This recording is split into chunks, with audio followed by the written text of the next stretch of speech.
Please put them on. Takamine-san. Like and subscribe, baka naman. Takamine Takane, o kung tawagin ay Diyosa ng kanilang school. Laging top pagdating sa academics at sport, at sa sobrang latina nga nito ay nahalal pang presidente ng student council kahit first year pa lamang. Habang siya, heto, ang bida nating nagngangalang Shiro Tekushi, walang kwentang estudyante na kabaliktaran lahat ng bida nating babae, bobo na sa academics, lampa pa sa sports, walang kaibigan, at nagsisilbing alikabok lamang ng eskwelahang ito. Kung may pagkakapareho man daw sila ni Takamine ay lagi silang parehas ng napupuntahang school, kung saan laging nangingibabaw ang dalaga, habang siya ay sakit lamang sa mata pati ng kamera. Hanggang sa dumating nga raw ang isang pangyayari, na maging siya, ay di inakalang mangyayari, ayayayayayayayay. Balik sa kasalukuyan kung saan tambay mode itong ating bida sa loob ng isang bodega habang naghihintay ng kanilang susunod na klase. Dito na nga ito nagtaka nang biglang magbukas ang pinto at makita ang pagdating ni Takamine, hanggang sa bigla na nga lang itong naghubad na lubos niyang kinagulat, pero pasimple din namang tinignan ang melon ni ate girl na hype kang animal ka sana all buisit. Bakit wala itong bra? Pagtataka na nga ni Shirote na todo nagtatago sa tabi, at di mapakialang nakita niya raw ang dalawang kokomelon ng pinakasikat na dalaga sa kanilang school abat ikaw pa talaga na bahalang hype ka. Maging sa pagbalik nito sa classroom ay palaisipan parents sa ating bida kung bakit wala raw suot na pangloob ang kanilang president, hanggang sa dumating na nga ang kanilang teacher na siyang hudyat ng pagsisimula ng kanilang eskwela. Dito na nga nito dinistribute ang kanilang mga test paper sa kamakailang exam, at nang makuha nga ni Shirota ang kanyang test paper ay lubos pang natuwa nang makitang siya ay naka 52, dahil kumpara raw sa mga nakaraan niyang exam ay pinakamataas na ito para sa kanyang bobo ka. Iba naman ang naging reaksyon ni Takamine nang makuha nito ang test paper nito, dahil di nito na perfect ang exam, na maging ang teacher at iba nilang kaklase ay lubos pinagtaka, dahil taliwas sa reputasyon nito. Bulong-bulungan na nga ang mga kaklase nila sa likod na mukhang tapos na raw ang alamat ng tinaguriang Diyosa ng kanilang eskwelahan, hanggang sa bigla na ngang magsalita si Takamine na mukhang nagkamali lang daw ata sa pag-grade ang kanilang teacher. Sa gulat nila ay bigla na nga lang itong nagtanggal ng kanyang ayayayayayay sabay lutang ng dalawang mamon, na siyang nagpatigil ng mundo ng ating bida, di lang basta tumigil, bagkus ay umatras pa nga ang oras na tila magic, hanggang sa namalayan na lamang ni Shirote na tinatawag na naman siya ng kanilang teacher na lubos niyang pinagtataka. Teka, kinuha ko na yan kanina ika na nga nito sa isip-isip at inabutan na naman nga ng test paper ng kanilang teacher. Baka nananaginip nga lang daw siya kanina pagmumuni-muni na nga ni Shirota, ngunit imposible raw dahil 52 din ang score niya kanina. Tila deja vu daw ang nangyayari na nangangahulugan lamang na di mape-perfect ng kanilang president ang score nito, ngunit sa gulat ng ating bida ay perfect score daw ang nakuha ng dalaga, taliwas sa nangyari kanina na lubos niyang pinagtataka. Di na nga matunawan si Shirote sa mga pangyayari lalo na't sigurado daw siya sa mga nakitang melon este score ng president na 78 lang naman, at imposible raw na deja vu o panaginip lamang. Dagdag pa raw yung paglalagay nito ng bra kanina na lubos niyang pinagtataka at ano raw ba talaga ang nangyayari. Since di mapakali ay rekta na nga nitong pinuntahan ng dalaga, at kinumpronta, na bagamat weird daw pakinggan ay sure daw siyang 78 lang ang score nito kanina. Nang marinig ito ng dalaga ay bigla na nga lang nagbago ang tono ng pagsasalita nito, at kung may sinabihan daw ba ang ating bida na iba sa mga sinasabi nito. Wala akong pinagsabihan, tarantang tugon na nga ni Shirote sa dalaga na unti-unti siyang nilapitan. Walang ano-ano'y na-corner na nga siya nito sa isang gilid, at tinanong kung nakita raw ba niya.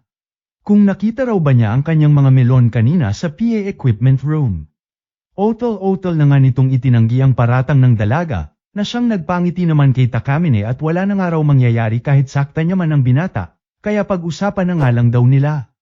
Pinagtaka na nga ito ng ating bida at baka parusa niya raw ang pag-uusapan nila, habang ang dalaga naman ay binigyan siya ng tubig na maiinom.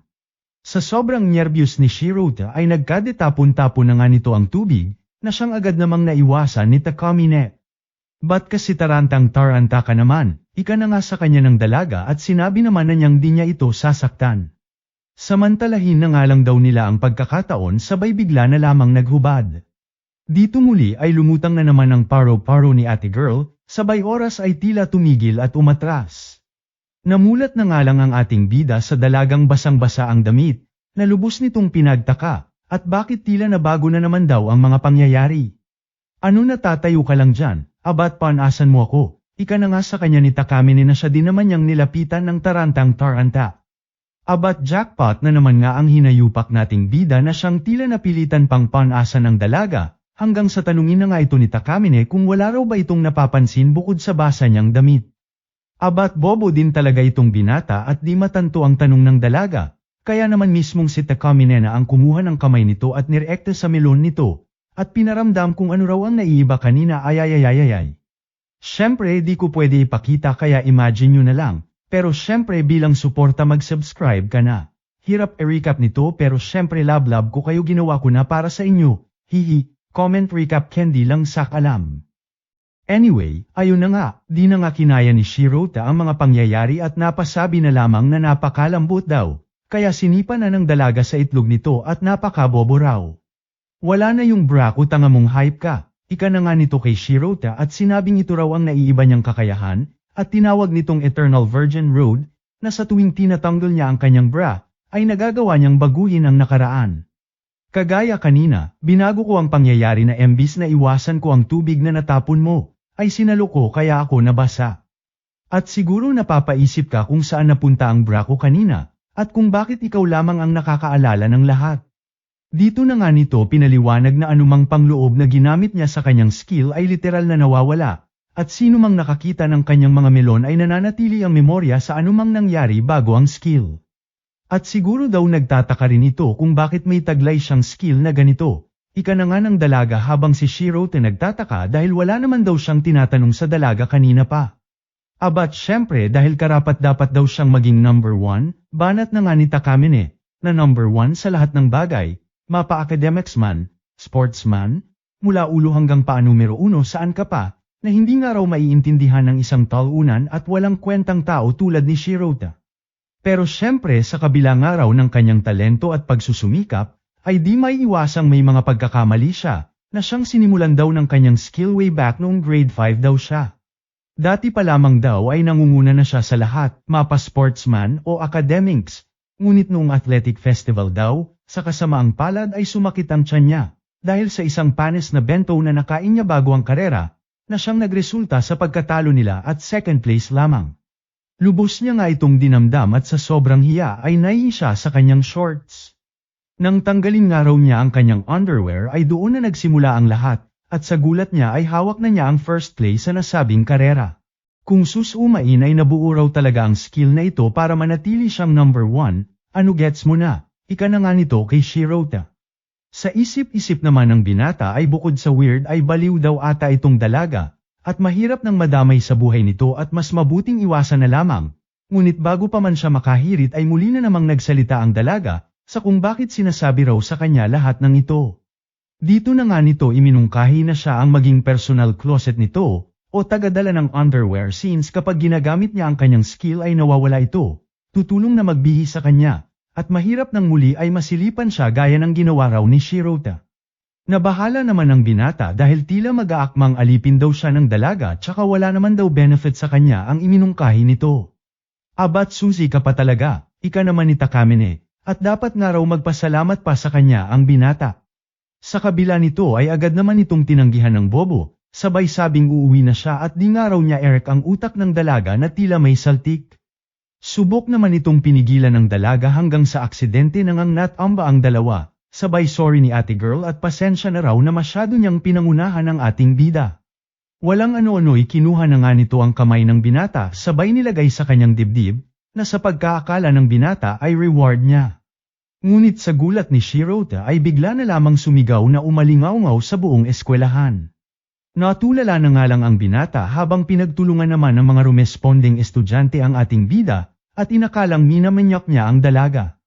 Agad tumawag naman ng pulis ang iba habang natataranta si Shirota at tinatawag ang dalaga na sabihin sa kanila ang tunay na nangyari. Aba todo drama naman si Takamine at ginatungan pa nga ang mga pangyayari, sabay palihim nang inisian siya. Walang ano-ano'y dumating na nga ang mga pulis sa eksena, sabay bulong sa kanya ng dalaga na siguro raw ay nararamdaman nito ang pagsisisi, na hindi sana nangyari ang lahat ng ito. Nang mapagtanto ni Shirota ang sitwasyon ay agad na nga itong nakiusap kay Takamine na gamitin ang skill nito para mabago ang mga pangyayari. Depende nga raw kung tatanggapin nito ang iminungkahi niya kanina, sagot naman ng dalaga. Kaya ayon, no choice si Shirota kundi tanggapin na lamang ang gusto ng dalaga. Siyang tunay nga ay nabalik na sa dati ang lahat, sabay tawag ni Takamine na closet kun sa ating bida, at bilang unang utos nga raw sa binata ay tulungan siya nitong magsuot ng panty.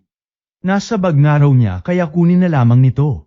Agad naman itong sinunod ng binata habang nakapikit ang mata, na siyang kinatuwa ng dalaga at napaka-cute daw ng ating bida, at sa dami nga raw ng nangyari ay todo effort talagang hindi sumisilip kanina pa, di pa rin nga raw nagbabago ang pagiging gentleman ni Shirota, ika na nga ni Takamine, nakalaunay sa pantaas niya naman nagpatulong at tila banana Nadia sa nahihiyang binata.